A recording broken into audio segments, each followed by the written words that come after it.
Hi, everyone. Welcome to Entrepreneurship by Design with Dr. C. I'm so glad you're here with us today because we have an amazing guest with us, Payton. Kara is a published author, speaker, nervous system and subconscious reprogramming expert, and top 10% ranked podcast host with 5 years experience in events, production, and volunteer team building for Tony Robbins.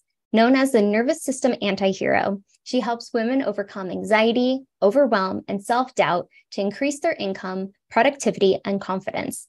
As the host of the Happiness Habit podcast and founder of the Unshakeable Woman, she trains highly driven women to reset their nervous system and reprogram their subconscious. Thank you so much for being here today, Kara. It is such a pleasure to have you. And I would love for you to just dive into your journey, how you got here today, and then we can go a little bit deeper. Absolutely. Thank you, Caroline, for having me. I'm excited to dive in today. I've pretty much been the jack of all trades, and throughout the therapeutic industry, that kind of still resonates very heavily.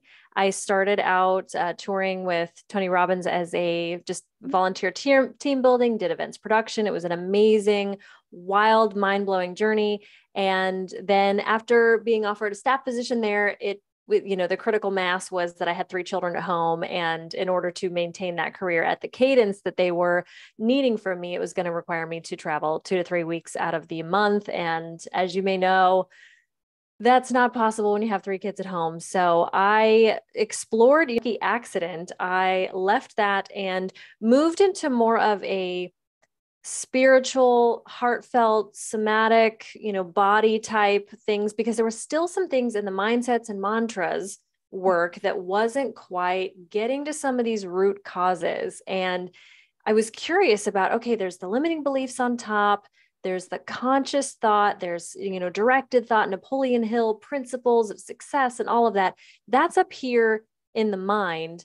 I was really starting to get curious about the lumps under the rug that occur in the subconscious mind and things that are stored in the body. As I was being able to think through some of my problems and issues in my own life, I was noticing some repeated patterns that almost seemed like I didn't have much of a choice in the matter. And so that's where it led me today, where I teach now the nervous system reset, the actual clearing of emotional bandwidth and moving through some of these stored and trapped emotions, which is what you have today, essentially.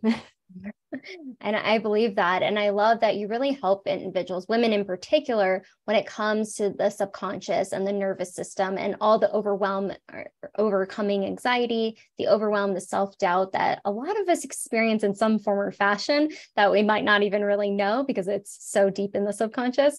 But I'm curious, what are some of the key strategies or techniques that entrepreneurs can start to implement to manage that stress and maintain the confidence in the face of a challenge that occurs?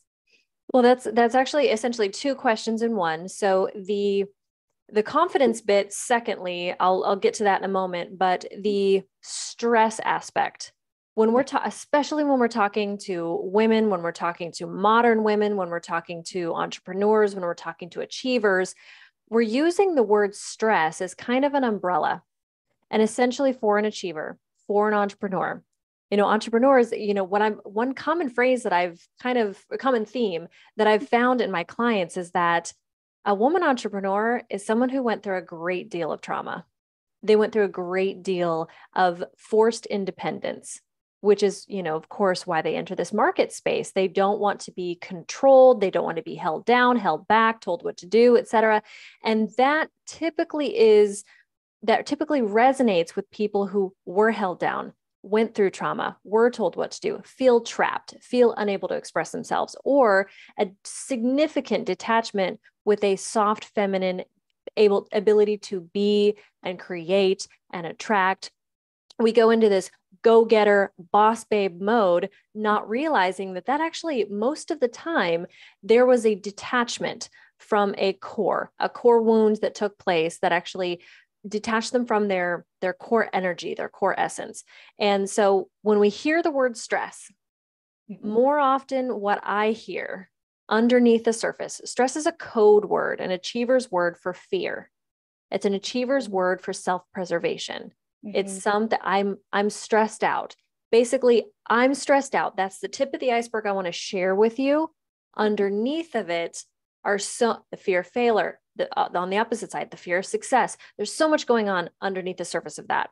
So I would say to that person that is saying that they're constantly stressed out, or they're overtaxed, overworked, underpaid, wearing all the hats, doing all the things, is to stop and do a self-inquiry practice.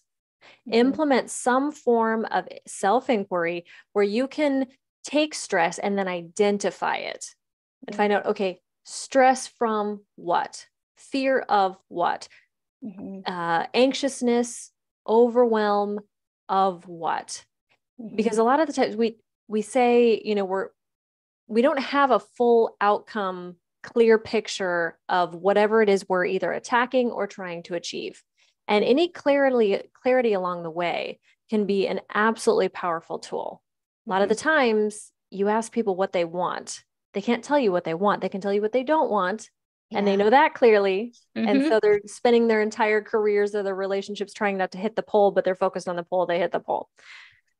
To kind of box that up and put that away, to talk about the confidence bit, especially when you have entrepreneurs, when you have women, when you have achievers, when you have all of this, there is a very significant lack of confidence because there's a misnomer of what confidence actually means.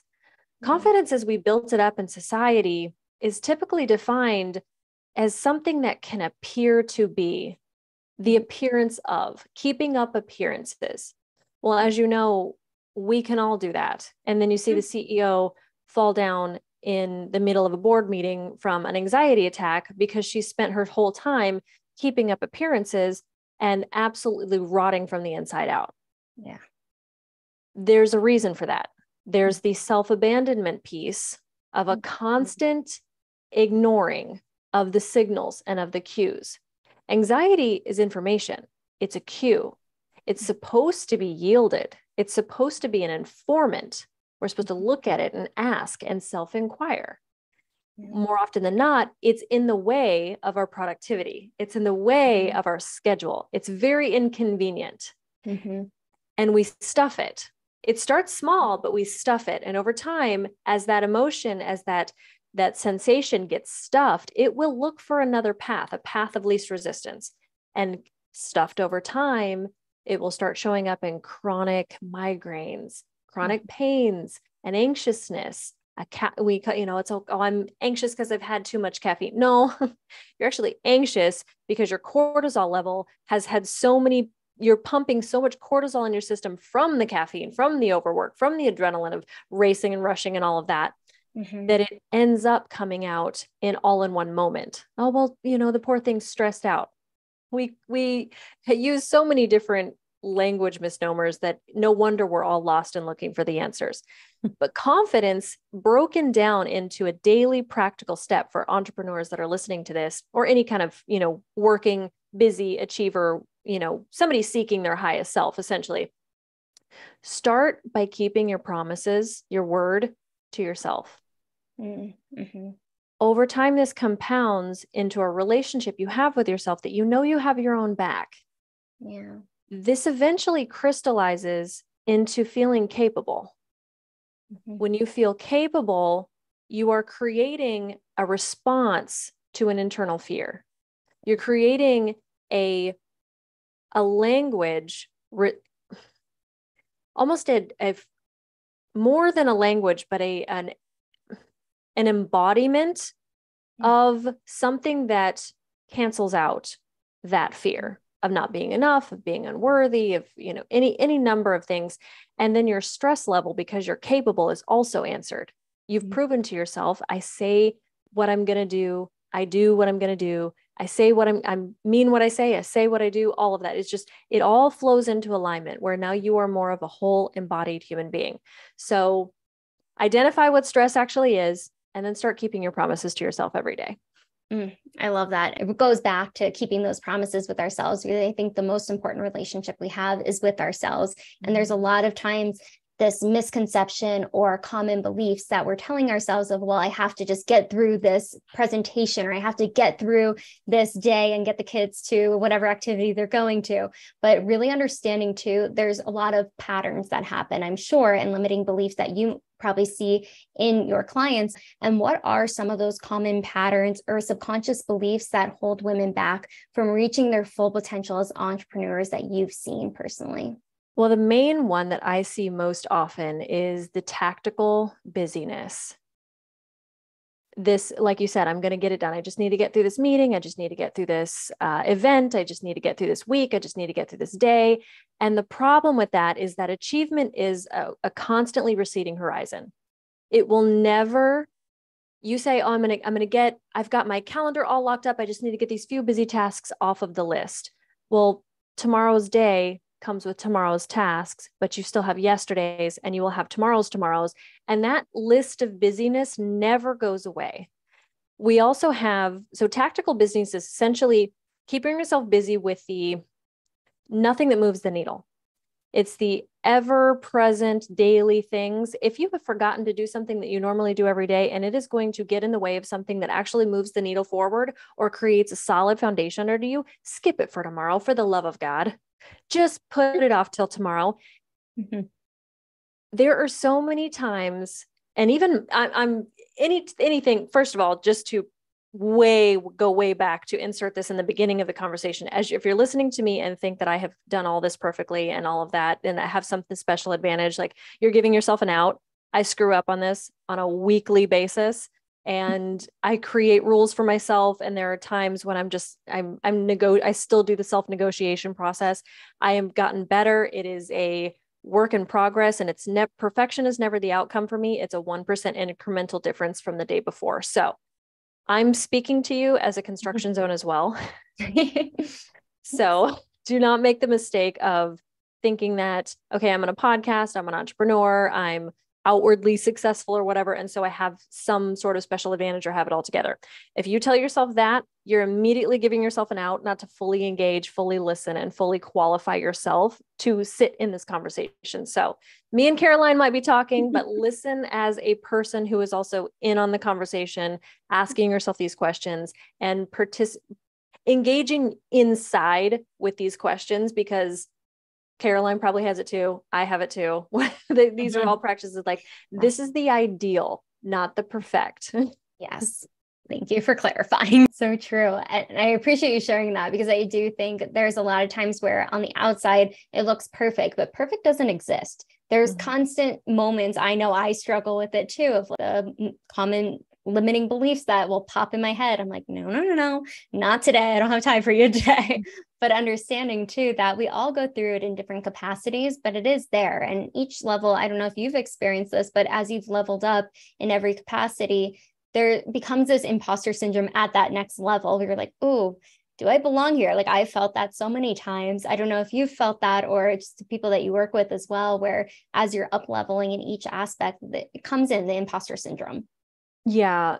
Imposter syndrome is a tricky one, because it's an internal dialogue that we have with ourselves that we assume we're exclusive to.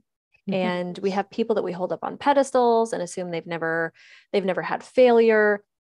We engage, because of imposter syndrome, we engage in these activities like procrastination and perfectionism and overanalyzing or paralysis of all of that stuff is just, it's this internal self-gaslighting. And, there's so many ways we can kind of disprove and get a hold of the imposter syndrome itself, because it's like, there's anybody that takes a step toward anything, that step 0 to step 1, everybody's an imposter in that space. If we're looking at it by the traditional conventional definition of what it means, is that somebody stepping into a role they don't belong in or something. Well, step 0, literally thinking about the pure basic metric of it. If you're not at step 1 and you're in step 0 and you take a step towards step 1, the person that was in step 0 does not belong in step 1, because until the moment that they belong there and they've stepped there. The information from step 0 to step 1 doesn't exist. There is no amount of readiness. There is no amount of education or information that you need to collect that will prepare you for that. That action point goes from 0 momentum to all pure will and inertia. Nothing prepares you for the first step. Willingness is readiness. Mm-hmm. And then the magic thing is, once you've taken that step one, all of the information in step one prepares you for step two. Mm-hmm. But everybody's an imposter to start because they're not there yet. Mm-hmm. The day that I pick up a camera, the day before I picked up a camera, the moment before I picked it, the second before I picked up a camera, I'm not a photographer. When I pick up my camera, I am now a photographer. But yes, that mental cue of discomfort of not being in that role exists for everyone. Until I step on a stage, I'm not a speaker.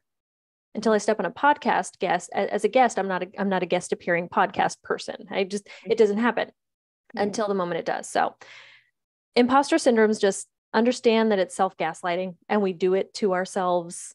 All of us do. And it exists until you step in that foot and say, no, here I am. I am a presidential candidate, whatever it is. I love how you put that, because I've never heard it used in that capacity of gaslighting ourselves. And it puts it in a huge perspective for a lot of people listening to that might have never heard of imposter syndrome or have been experiencing it. But I'm curious, how can they reprogram their subconscious to overcome these limitations that are happening internally? Well, so there's a lot of myths and misconceptions about the subconscious. Mm-hmm. That it's some deeply woven, impossible to hack place inside of us with all of these mysterious habits and patterns and programs that now, yes, it runs on loop, but there's a reason it runs on loop. And it's actually our brain is defaulted to look for the negative, to look for the danger, to look for the sharp edges, to look for the tiger, whatever. We already know this. This is nothing new. Mm-hmm. But there's actually the other side of that is there's nothing in the brain that looks for the positive, that will look for the good, that will look for the safety. It doesn't look for it anywhere. It is automatically programmed. Your mind, if you have a negative mindset, if you are somebody that considers yourself a pessimist or a skeptic, you're a normal human. You are a normal factory default human to have a negative mindset. A positive mindset, one that does look for safety, does look for the positive aspect, does look for the good, that is implanted by repetition to create a habit. Now, a habit is another machine that we give a lot of crazy credit for with the subconscious mind. We give so many different falsehoods and factoids about it that don't exist. Also with habits is that it's some mysterious machine that you turn on for 10 days and 21 days or 7 weeks or 8 weeks or 3 years or whatever, this mysterious timeline that we create a habit for. And that's also BS, complete and utter bullshit. There's not 10 days to washboard abs or 21 days to quit smoking or any of that. A habit is nothing more than a function repeated until memorized. Yeah. Until memorized. Until you do not have to think about it. A function you perform that you do not have to think about anymore. So what does that tell us? We repeat it until we do not have to think about it anymore. Well, where's the timeline on that? It doesn't exist. Yeah. It's 4 days for something easy with a lot of pleasure and dopamine thrown our way and norepinephrine and anything that's just like pleasurable. It's like, oh, our reward system's pretty set. It's pretty good. But if we have a low reward, a high cue, and a very difficult task to replace in the middle of it, it's going to take us a while to make that habit a habit. Yeah. So with our subconscious is programmed by repeated thought, undirected thought. Mm-hmm.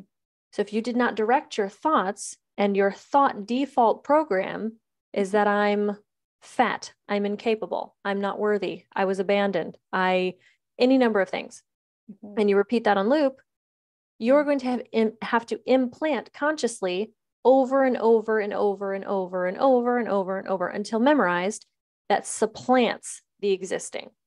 Mm-hmm. It's really quite that simple. And where the soma comes into it, the body comes into it, the healing, the transformative work is there's a lot of times that some program has become very, very sticky because it has an experience that proved it right, as an experience that dropped and implanted that thought into the subconscious. And so it sits there with a whole lot of Velcro around it because this experience proved it true. The brain created a definition, created an emotion, created all sorts of stuff that creates all this sticky Velcro to this one thought. the brain will also now, because of this subconscious thought that exists, all Velcroed and nicely tucked in and not going anywhere for a really long time, the brain's going to do things in the world as far as our lens, our language, our physiology, all of that, to reprove it, because it wants to prove to ourselves the familiar. We're addicted to the familiar, even if it's not good for us. Right. So we're looking all out in the world for things that prove this subconscious thought true. Right. And so we look around with our subconscious thought, and we don't even know that we're looking right at it, because it's through the lens of the world.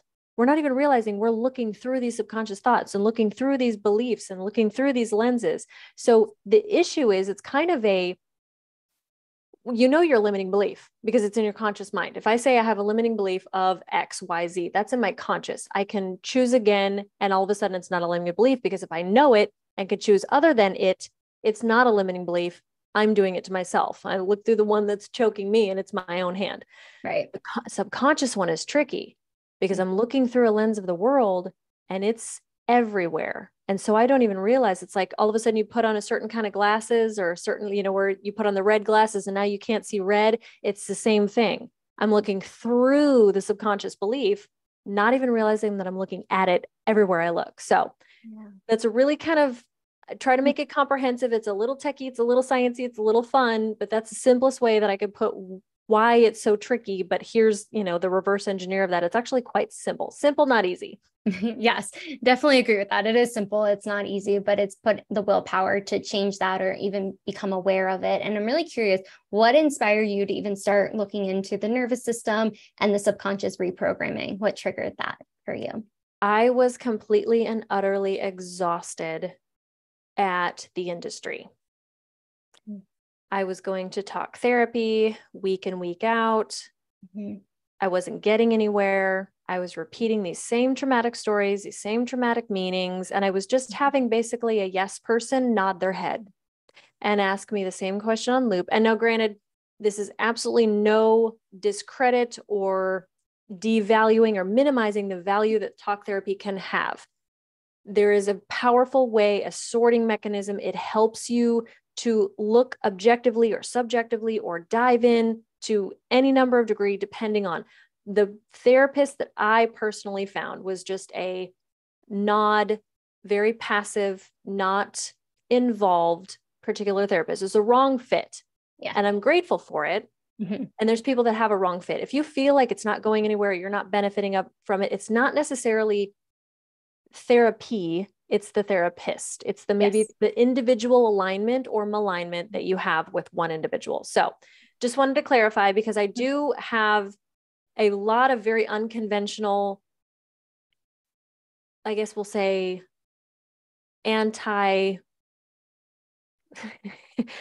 not anti-therapy, but anti-therapeutic process that is taught there. That's very just kind of, it goes the opposite direction. It's very upstream. It's very, what am I thinking? Flashes in the face of everything that kind of they believe in. I'm the one that's coming like rearing, I'm going the opposite in the line from the back to the front, to the front to the back. My practices are very, very different, because I went through years. I spent $50,000 in coaching programs, retreats, workshops, books. I spent another $50,000 on touring with these deep, intensive, I did therapy, I did medication, I did all of that. And it all left me even more sure that something was really inherently wrong with me, that there wasn't anything that I was going to be able to do to fix this. It was exclusive to me. Yeah. And I didn't stop. I was like, well, but if it's not, it was the curiosity to let myself have one more day of, well, let me see if I can disprove it today. Let me see if I can try this today. I was still very, very curious, because I knew that there was a part of me that was still calling for a little bit more of a reach, for a little bit more information. It wasn't quite ready yet. And it was a still small voice that I ended up learning was this beautiful, brilliant inner child, this inner guide that was like, this isn't your thing. That's all it is. This isn't the method. This isn't the practice. This isn't the whole picture. And I eventually learned that I was able to create language to it of the glass ceiling, this barrier that I felt like it was like trying to walk through a screen door. I would, fall face first, smack dab into this screen door and couldn't figure out like, why can't I go through? And I eventually had a pain leverage point of like that 51%, where I was like absolutely just exhausted at running into this screen door over and over and over again. And I don't exactly remember the moment, but there was a shift from trying to think about it to trying to feel about it. And I moved into that space and I felt my way through, and I had my first small breakthrough on something that I could not get ahead of. And it was all, I felt my way through the whole thing. And I got on the other side, and it dawned on me that our mind and body is not separate at all. We can act like it. And there's so many things that we do for ourselves where the answer, if we took the mind and the body, or the mind and the heart, mind and the spirit, whatever you want to do, however you want to compartmentalize it, if you took them and made them like two different rooms, what society does now is the answer, we'll say it's keys in a house, rooms and keys in a house. Our answer are the keys, and we put them in the living room. That's where the information goes. It's stored in the body. We'll say the body is the living room. The heart is the living room. It's the other part of us. But we're in our mind, so we're in the kitchen looking for these damn keys. Right. We can't figure out why we can't find the keys. We know the keys are there. We know it. We can feel the dis-ease. We can feel the anxiety. We can feel the stress. We can feel the fear, the worry, the panic, whatever. We can feel that there's a problem. And we're overturning every single cabinet, where you're opening every single door. We've looked in the oven. We stuck our head in the freezer, everything. No keys to be found. And the door between the kitchen and the living room is locked. If we start to integrate our body, our felt sense, our sensations, and we pay attention to ourselves, that door becomes unlocked. And if we go in there also integrating it as part of the house, part of the whole house, we can find the keys. But we can't find the keys if we're looking for a problem solution in our mind, because the same state of mind that knows about the problem, that can articulate the problem, that can spell it out all day long for 20 hours with all their girlfriends or a therapist or on a book or in a journal, all that can detail it to the upteenth degree, still cannot create the solution, cannot find the wholeness, cannot find the big picture, cannot find the answer. So, long-winded way of saying, I got tired of looking in the kitchen with my mind to try and solve all of my problems. I knew there was a whole other piece of the picture to be added. And I finally found that with breath work, with body sensation, with meditation, and with mind and heart coherence. I love it. And I appreciate you sharing that too, because it gives concept, I think, for a lot of individuals. Being a former therapist myself, I know there's not one way to help somebody. And I think that therapy can be beneficial for some in some capacities, and then it takes you to another journey. And I believe in holistically helping somebody, just as you do too, but it's understanding that your mind and your body are so connected. And I've done so much research on this too, but also feeling it myself and knowing, okay, like something might be wrong. Like I used to have a lot of stomach pains. I've talked about this a lot on here, but really it was a lot of the stress that I was carrying, anxiety and overwhelm, and not being able to vocalize it. But I love your example of the kitchen, like an understanding to the house and where things are connected and not connected, but really being able to know that you can't live without one of the other. And it really is cohesive, but being able to embody that too from day to day. And that can be really challenging for so many people to even be aware of that. But I love that you didn't stop. You kept going to figure out what the solution would be for you. And now you're getting to help so many people. And I'm curious if you could just share one or two success stories of the work you've been able to do for yourself. And now you're helping so many women in particular really work on that journey of the overwhelm and I was going to say stress, but all the other things subconsciously that are happening for them. If you could share just one or two. Yeah. So there was a woman last year who was basically running up against the same inability. She thought it was her inability to be vulnerable. And she was reading all the right things. She was studying Brene Brown to the upteenth degree. I mean, she was doing all the things where she was getting it intellectually very, very full-bodied. She had the intellectual knowledge pumped through her, and she could recite any number of things. But she was an adopted child, just like I was, who had a very tumultuous childhood and was essentially created a story that she was abandoned by her father. And her mother had very, very volatile boyfriends and very violent replacements, and the household became very disruptive. She ended up recovering a full memory where one of these men had taken advantage of her as a little girl and would touch her inappropriately at rapid fire at random, didn't seem to have a nightly routine or anything. He was just he would at random decide cyclically that this was the month or this was the week where he was going to pull her into private spaces when her mom was not around. And so she developed a subconscious belief in her, for natural reasons, obviously, this stored emotion that she had a trauma.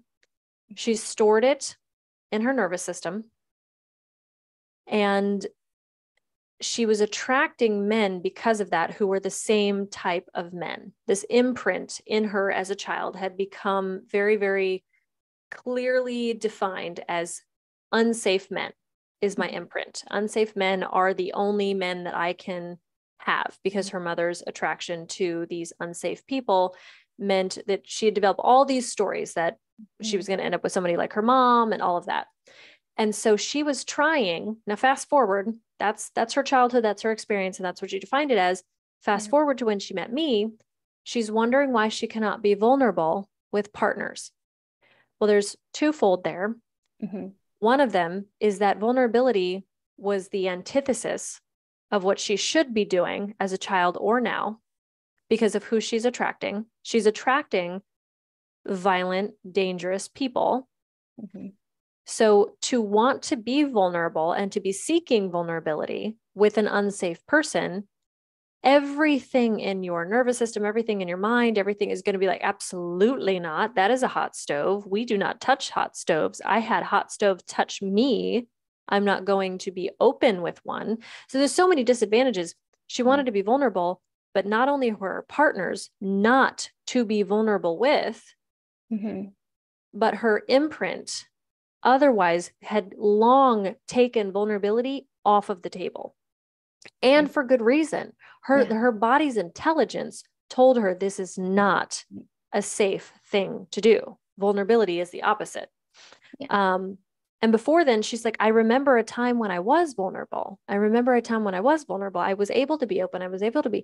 But it was pre the divorce of her parents, her biological father. And then it turned out that she recovered the memory that her father, she was actually be able to be vulnerable and open with her father before he passed. And so she returned back to that. She healed all of this generational trauma. She healed her wound with her mother, not preventing this from happening. She healed the story that she told her about being a victim to these men. And then she forgave herself for making her inner child try to be vulnerable and open with unsafe men. Like all of this work occurred. And we did that through a lot of intensive holotropic breathing. And then we moved into more of we did breath work to release emotions, but we did it at her own pace. So we regulated a pace that felt good for her. So holotropic is very intensive. It kind of throws you into a sympathetic nervous system state. It activates you, and it kind of is meant to purge the unwanted emotions, purge the stored things. And then it's strictly a purge process. It's very intensive. Not something that I would recommend to start. But then the breath work, emotional release, done at your own pace, something that's meant to be a regulatory nervous system reset type breathing, is done at your own pace.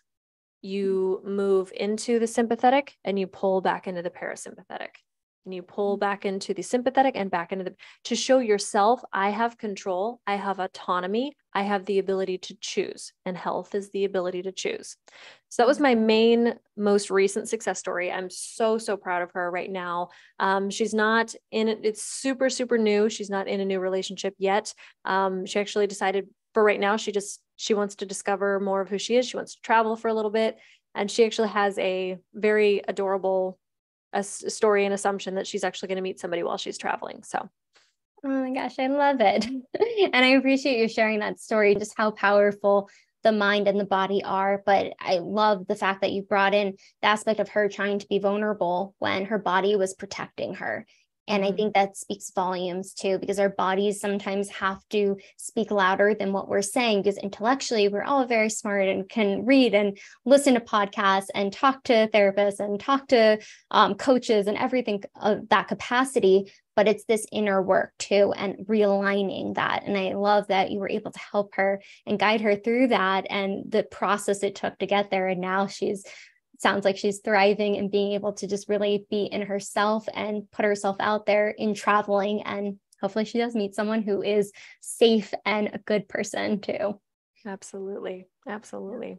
And I appreciate you sharing that story. And I know a lot of that had to do with mindset shift too, but internally. And I'm curious, what are some of the key mindset shifts or practices that may contributed to her success, but also that contribute to anybody's success? And when you shift the mindset and are open to these different modalities as well. So the word mindset always these days it's one of those words that's overused.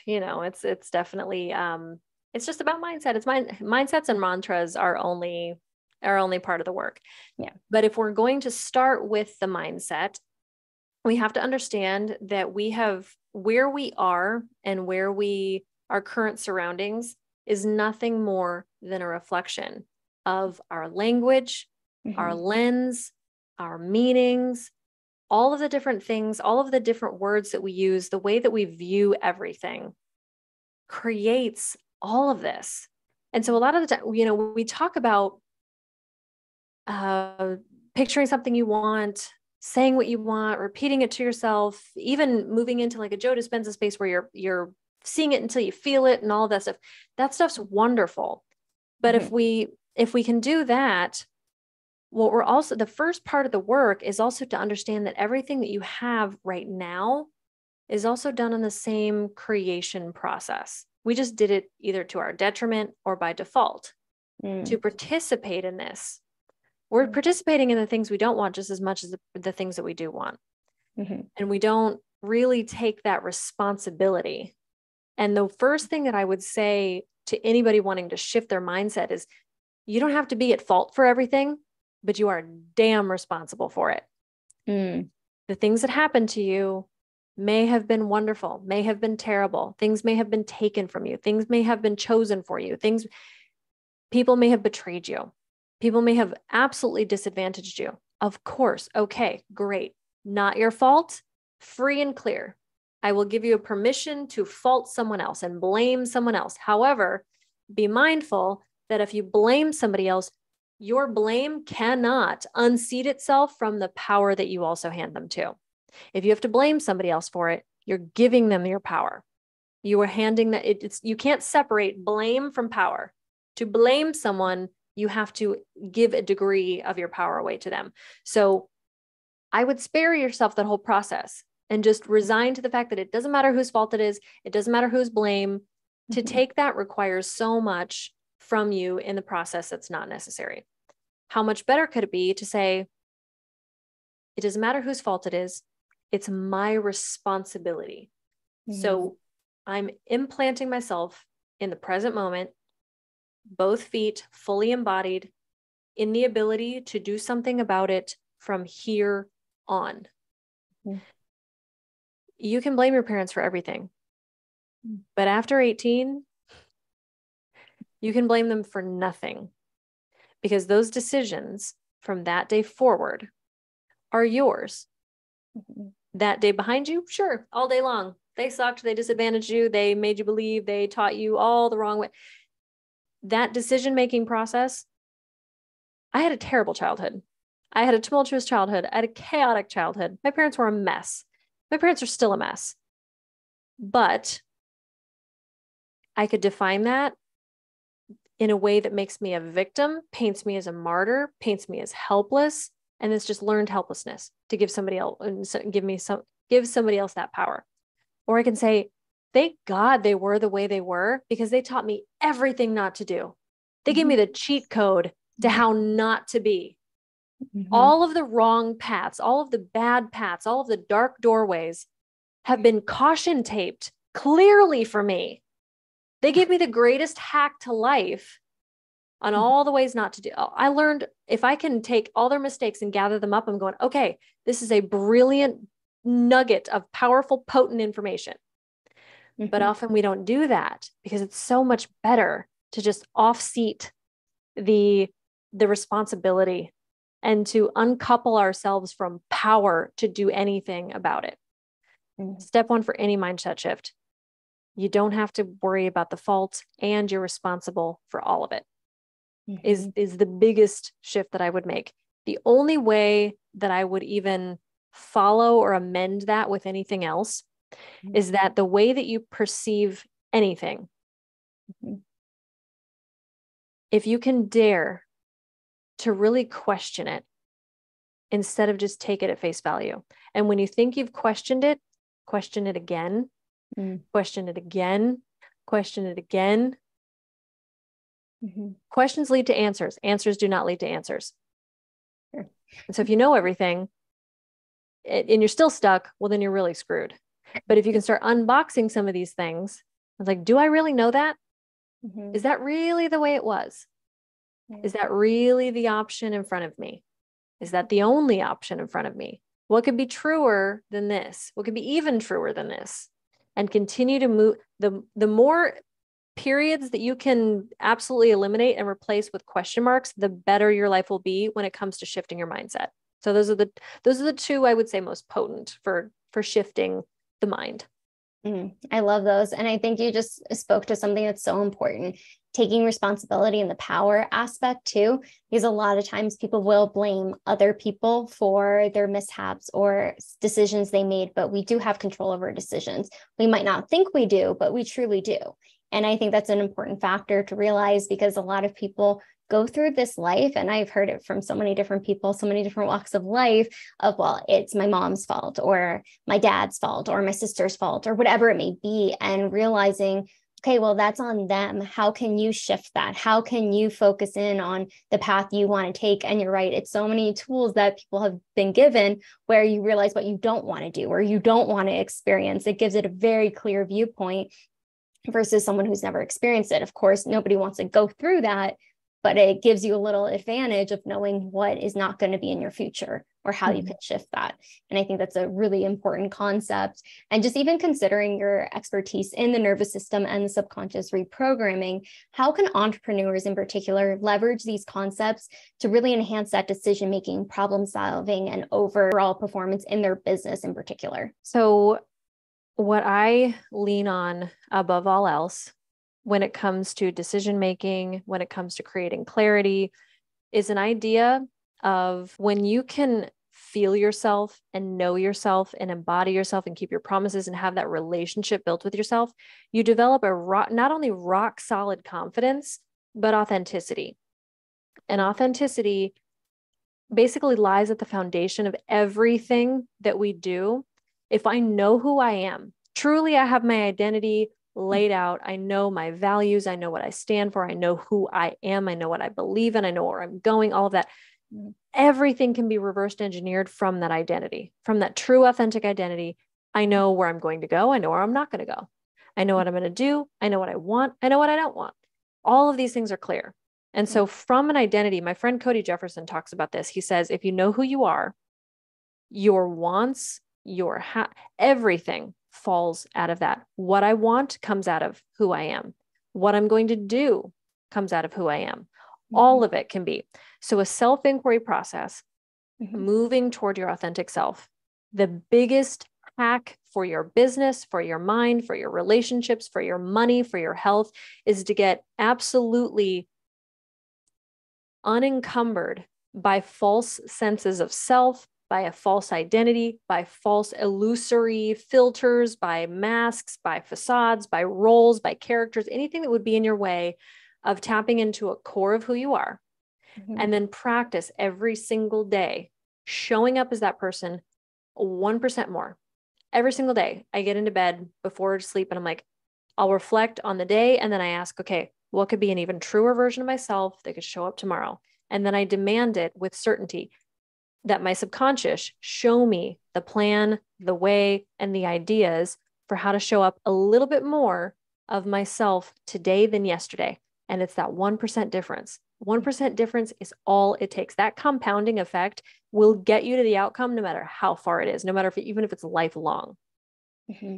Absolutely. And I think because it breaks it down too. So you're not feeling like I have to do a 360 or 100% better tomorrow, but that 1%, it really allows it to be in those bite sizes. So you can work backwards too of who you are, but then everything embodies that of what you're doing, what you're saying, who you're being, because it's your true self. I was just having this conversation the other day with somebody about that. And it's just really being able to show up as our authentic selves, because there's room for all of us and everybody brings something different to the table. But knowing that when we stand in our power, we can be helping so many people in so many capacities and reaching so many people. And outside of the work you're doing, I know you have a workbook that you've been working on that's nearly released, about to be released, but if you could share a little bit more about that and how people can work with you. Absolutely. I'm so excited about this workbook. Oh my God. It's essentially, it takes, I loved working one-on-one with people. I loved it, but it kept pulling the strings of kind of almost this codependent nature where they're looking to me for guidance. They're looking to me for answers. And obviously, when I just said authenticity is at the foundation of everything, that means people need to be able to self-reference, self-rely. And if they're getting their answers from me and I'm a coach and I'm coaching them, and more often than not, they were asking me to tell them what to think. And it's like, no, we're teaching you how to think. And I kept going back and forth with this language of, I need people to know that they know, and move them into a place of self-referencing and self-reliance and self-guidance, self-transformation. And that's where the Reauthenticated Workbook comes from. It's basically a self-transformation guide to personal freedom and confidence. So that way, you have your answers. And I'm completely off the hook. All I get to do is I get to watch you. I get to fan the flame. I get to champion you. And I basically get to emphasize every single time I watch an authentic revelation come across your face, I can just boom and just emphasize it. And so, because just what you were saying, when you can do the 1% every single day and you can move in yourself, your nervous system goes along with it, because it's not this stark shock to your system that goes, that's where self-sabotage comes from. You get so far away from something you're comfortable with and your nervous system goes, come back over here. We're not doing that. We're not going there. And this workbook is designed for a person to go through an entire life self-inquiry. Their mind, their body, their history, their beliefs, their lens, their language, their physiology, their personality. They break it down to the granular cellular level. And then we reprogram, we move through trauma. We get through some of the things that have been this invisible screen door, this glass ceiling. We find out what is actually underneath the subconscious stuff. Where is it actually sitting? It looks invisible. Let's put on these glasses that actually get to the bottom of it. It also has in case of emergency places, if you're going through an emotional crisis, you self-talk off the ledge. Going through a mental spiral, it gets you to slow that down, break it down, remove the periods and replace it with question marks, kind of break down that. So it's basically my life's work, to put no finer point on it. It's a huge resource for anybody that's like, I am exhausted. I just want to figure life out. And it's the catalyst. I would say it's probably the most chef's kiss thing I've ever created in my life.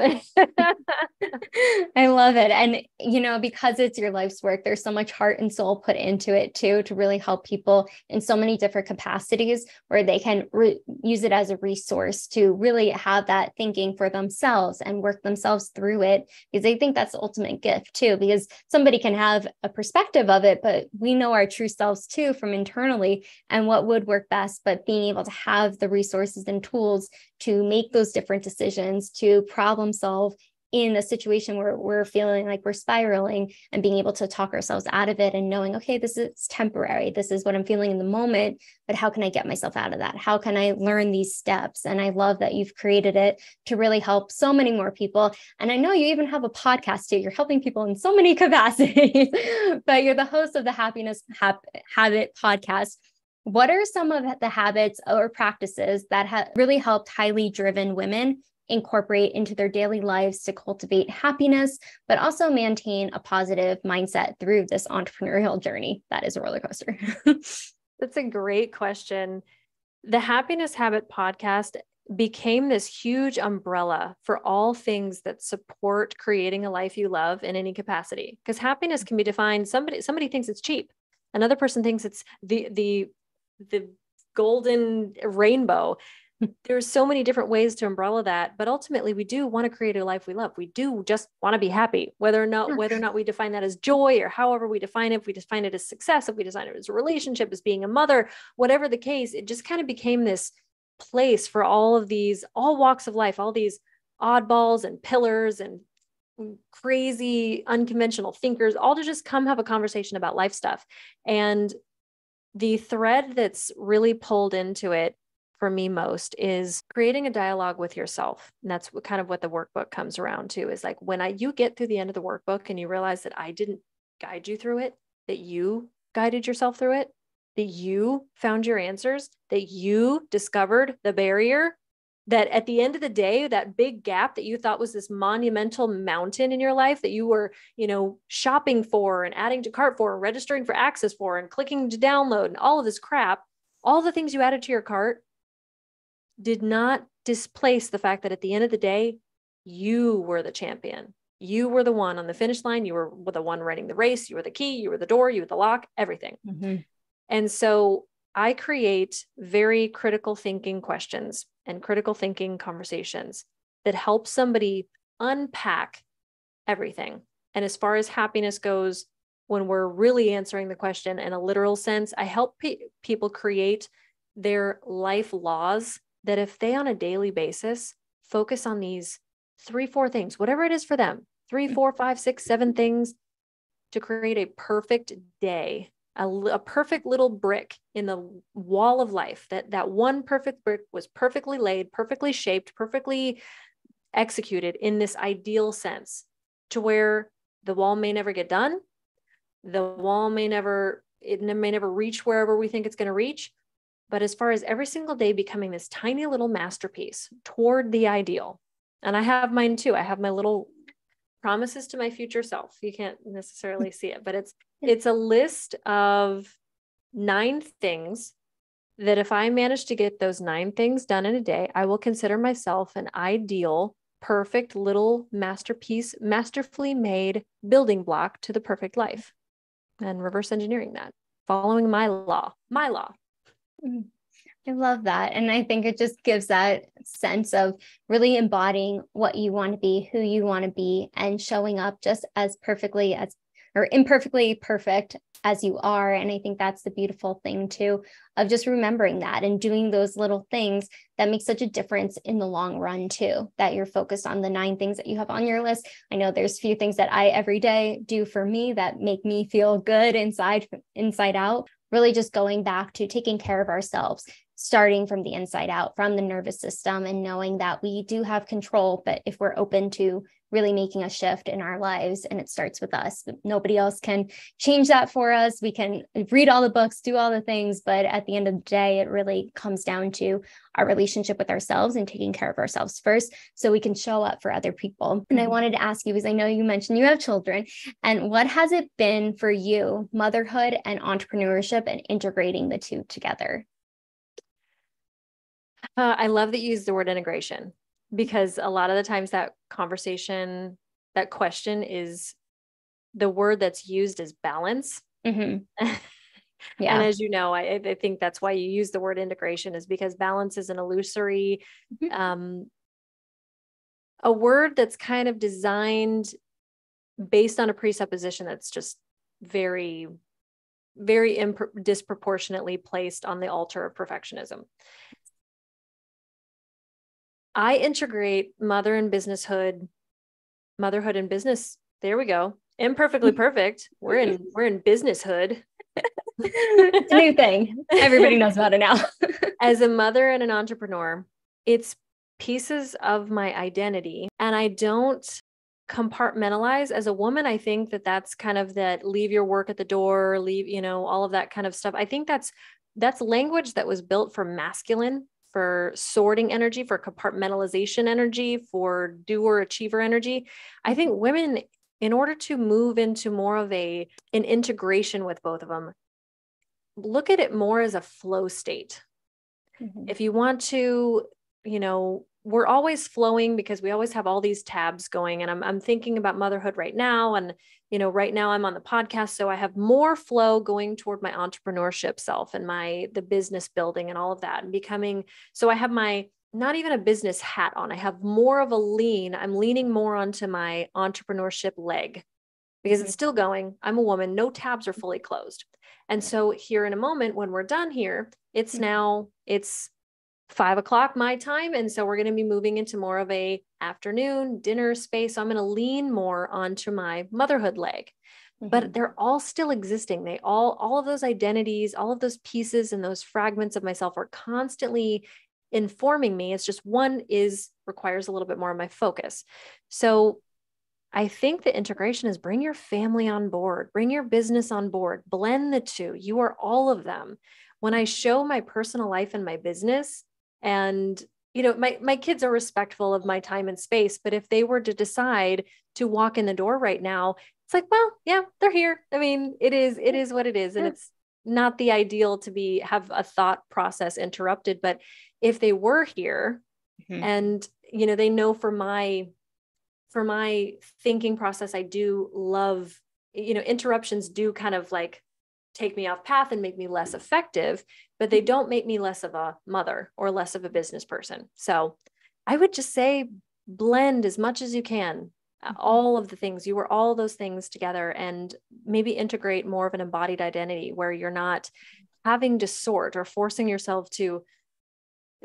We can't even do that anyway. We work from home now since the pandemic. So we're kind of all doing this together. So you're a mom, you're an entrepreneur, you're a wife, you're a neighbor, you're a friend, you're a girlfriend, you're a mother, you're all of it. It's just certain things are you're now kind of like leaning here and leaning there, and stop trying to compartmentalize, I would say. Yeah, absolutely. It's like the house, the example you gave, right? It's that mind and body and just really having that harmony. That's what I like to call it, work-life harmony, because I used to say work-life balance, but then I realized that it didn't align with me because I didn't feel like you can have full balance. There's never full balance in anything we do, depending on the phase of life, the season of life, but understanding when we do bring it together, so much more magic can happen. And being able to really be harmonized in life, work, mind, body, everything put together. But I'm very curious, with your experience and all the lessons that you've learned along this journey, what would you say are your top 2 or 3 tips for entrepreneurs listening that you really wish you would have known in the beginning or you've learned along the journey? Such a good question. My God, if I could go back 20 years ago and talk to myself, we would have had a very loving heart to heart, we'll say the least. The biggest thing I would say is that if you were given the vision and you were given the desire, actually, even more than that, I'll back up. If you were given the desire, but you don't necessarily have the vision, do not encumber yourself with somebody else's vision, somebody else's path, somebody else's summit, somebody else's design. You can take frameworks from somebody else. If somebody's doing an outcome that you would like, and they're successful at it, instead of trying to build their exact mountain, take the outline, the coloring book, color it different.